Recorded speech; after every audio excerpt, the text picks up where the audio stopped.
is not healthy enough to go. And the difference between him and Paul George, as I mentioned earlier, we saw Paul George come down with a leg injury, and we wondered whether or not he was going to play again for the year, and stuff like that. Kawhi Leonard, we'll see walk off the court dropping 38, 40 points or whatever, and then the next thing you know, the next day in practice, we're learning that he may not be able to.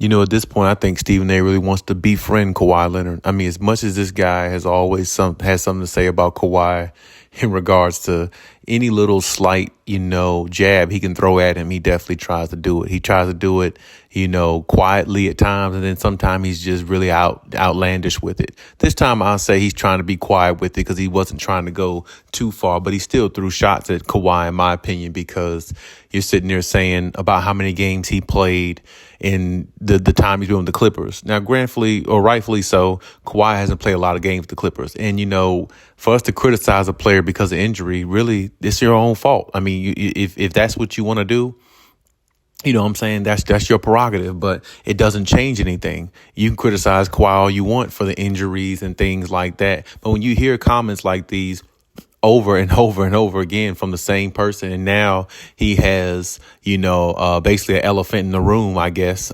in, Shannon Sharp sitting there chiming in, giving his opinion on the situation. It's really just now it's just basically double teaming Kawhi. And, you heard how he basically passed off of, Paul George and everybody else's injuries be legitimate. And just because Kawhi walks off the court with 38 or 40 points and his injury is not seen, that makes it all right for you to just go at this man. And it's like, it's not right. And it's really disturbing. And I really think ESPN First Take should be banned from talking about Kawhi and the Clippers. They really should, because as much as they praise the Lakers, whether they're winning or losing, there's no need to talk bad about the Clippers. When the Lakers were losing, looking very horrible, when they had Russell Westbrook, they were still holding out hope because Anthony Davis and, LeBron James was there. Two players who stay injured a lot themselves now. Now, LeBron's always been an Iron Man throughout his career, so I got to, give him credit. But Anthony Davis has been just as injury prone or more injury prone than Kawhi Leonard has ever been. Because if you think about Anthony Davis, he was injury prone with the New Orleans Pelicans. He was injury prone the whole time he's been in the NBA. He got one championship because he came to the Lakers. Yeah, Kawhi gets injured and all these things, but he has multiple championships and multiple defensive players of the year. And he was a superstar, recognized as a superstar really before Anthony Davis was, even though he'd been in the league longer than Anthony Davis. But still, Anthony Davis has been just as injured. But like I said, you see how the media separates the ones that they like and they don't like. And, that's the reason why I criticize Paul George. Don't have Stephen A. Smith on Podcast P. Stephen A. Smith is the damn enemy. And you know something? I feel like Paul George is the damn enemy too. And and at this point, hell, I don't care if they trade Paul George. I really don't, because it's like when you think about that, Stephen A. Smith always has something to say about this man, talking about he should be forced to retire. He's the worst superstar and all these things. And then Kawhi's, sidekick goes and interview the man on Podcast P like everything is fine, like he didn't even make these comments about Kawhi Leonard. And that's the reason and that's the problem I have with Paul George. Other than that, Paul George is a, cool player, all that stuff. But him showing up in the playoffs, well, that's his Achilles heel, or at least it has been most of his career or some of his career, which is, allow people to have a lot of memes and a lot of negative things to say about him. And plus, he's never won a damn championship. So, we could just get that out the way. But I find it very amazing how you sit there and talk about somebody who's won multiple championships, done something for the league, but you sit there and give praise to guys who ain't won a damn thing, like Damian Lillard. You know what I'm saying? And that's no shot at Damian Lillard. I like Damian Lillard, but at the same time, he hasn't done a damn thing for the NBA. He hasn't won the MVP. He hasn't done anything. But Stephen A. praises other players because they're in his favor. And that's why I feel like he wants to befriend, Kawhi Leonard so bad, because he talks about all the time how Kawhi doesn't speak to the media, this, and that. He wants to be the first to get the exclusive from Kawhi one-on-one and be the one to get it over all the other analysts. And I think deep down inside, that's what it really is. And, some Kawhi won't give him the time of day, and I'm glad he won't, because Stephen A. Smith thinks he's on this high throne. Everybody doesn't like you, Stephen A. Smith. Everybody doesn't respect you. I mean, hell, Allen Iverson didn't respect you at one time. He wanted to come on the show and fight you. You see what I'm saying? So it's like, everybody doesn't really get down with Stephen A. like that, even though he feels like and think everybody does. It's not that way. And, I understand that, Kawhi has been hurt, this and that. But like I said, regardless of what you think about Kawhi, if he's hurt, if he can't go out there and play, you can talk bad about him all you want. But you talking bad about him and him not playing, because he's hurt, that's just what it is. You talking bad about this. You talking bad about the man is not going to make it any different. And now you got Shannon Sharp up there, your little sidekick running up beside you and, basically confirming, backing up everything you're saying just to make the show seem like it's all on one accord. And I just really feel like that's very biased. And I think it's very, very, unprofessional in a way to me. But I mean, it is what it is. I mean, that's just how Stephen A. Smith is.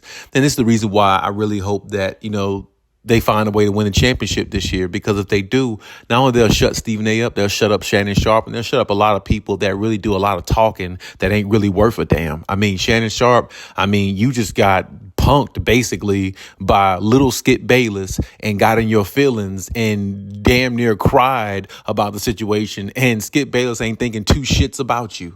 You know what I'm saying? But you going on the show having an opinion about players and stuff like that and all this other stuff, backing up Stephen A. Smith.